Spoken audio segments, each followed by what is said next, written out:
it's Michelle from Scrap Secrets, and welcome to my first ever submission for Team Tiny. This is the hashtag Team Tiny Christmas in July hop featuring Joy Claire Designs. I want to thank Joy Claire for the 4 different designs that we could choose from.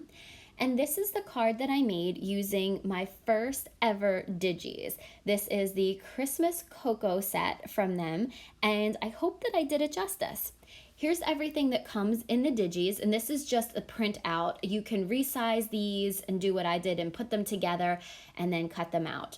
So we'll talk about that in a minute, but first I want to create the background because it's going to take a little while for it to dry and I want to be able to put the card together tonight.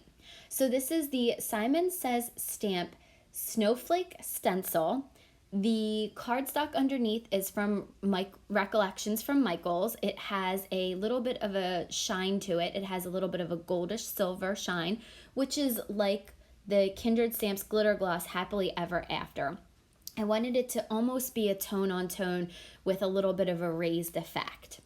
So I am just spreading the glitter gloss over top of the stencil pretty thinly because I don't want too much dimension on the front of the card because, as you could see, there's images that are going to be on the front and I wanted it to be fairly easy for the images to stick to it. So the one thing you want to remember when you are using glitter gloss or paste or anything like that is you don't want that to dry on the stencils. So as soon as you're done, you want to make sure you rinse off all your supplies. So you'll see me scrape off the excess here after I feel like I have a sufficient amount on all of it, close up the lid, and then I actually go and wash it off and then come back. I'm going to put this aside to dry, and it did take about half an hour to dry because it was a fairly thin layer. The thicker you put the paste on or the glitter gloss on, the longer it will take for it to dry. So I just wanted to do a thin layer of it there. So now we are going to talk about the images that I printed out. So I cropped out the digis off of the original page, opened up a PowerPoint presentation, and just pasted them in there. This is probably not the way to do it, but was the only way I could figure it out because I have a Mac that has limited capabilities and my work computer, I can't download any programs onto it. So that's what I did. I put them together the best that I could and I printed out the images. I printed them out on Bristol cardstock, which is what I'm using here.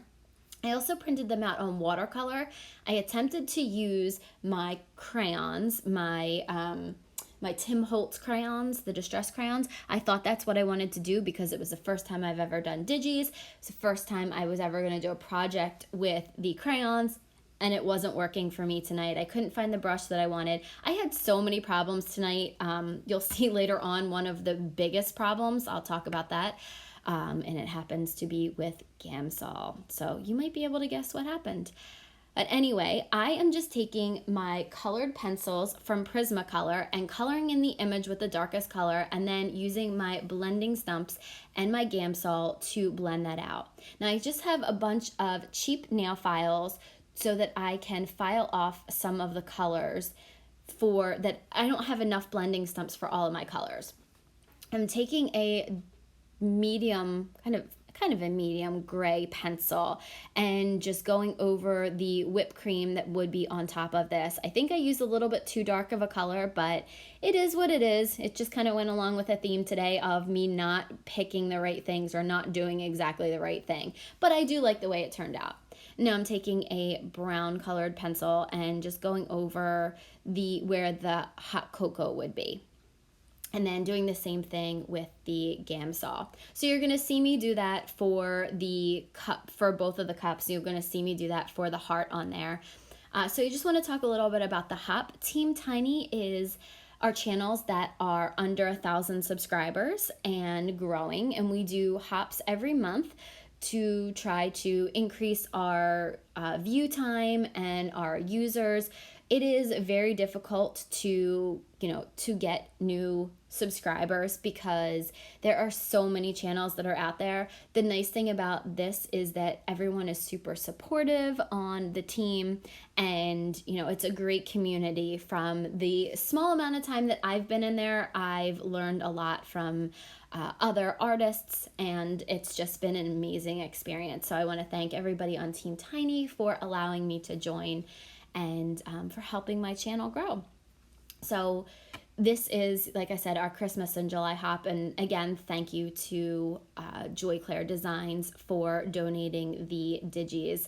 This is really cool. I really do want to get into digis. I have for a while, but I just haven't had the opportunity. So when this came up, I was like, this is perfect. It's going to force me to do this. And now I realize that when I was editing, I have this upside down. So I apologize for that. It'll flip over when I hit the next thing. I'm telling you, this was a comedy of errors tonight.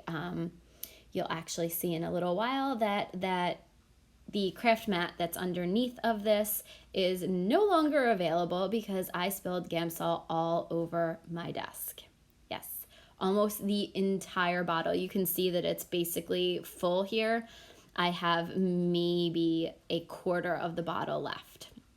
So I did a good job. So now everything is ruined with Gamsol all over my desk. And I tried to print the digis out a couple times. Like I said, I tried to use a different medium. So it was a comedy of errors that you can see. Here you go, where I don't have the Gamsol, or I don't have the mat because of the Gamsol. I'm using my ATG to put glue on the back of the dried piece of cardstock. And you can kind of see a little bit of the shine there. I did take the Sentiment Mugs and Kisses and used a die that you can see in the screen, cut it out. I polished my nails today, and I was using the same Bristol cardstock, and I ran my nail over it, and I put a huge pink line over the one. So luckily I had printed out the images on computer paper before I printed it out on the Bristol and the watercolor paper. So I just used the printer paper because it's only going to be on the inside. So I'm attaching those two images after I fussy cut them to the front and just kind of putting a little bit of pressure to make sure that they stick, and then putting the sentiment on the inside. So that is the card for today. Thank you guys so much for watching, commenting, subscribing. I really appreciate it. And I will be back soon for another video. I'll see you guys later. Bye.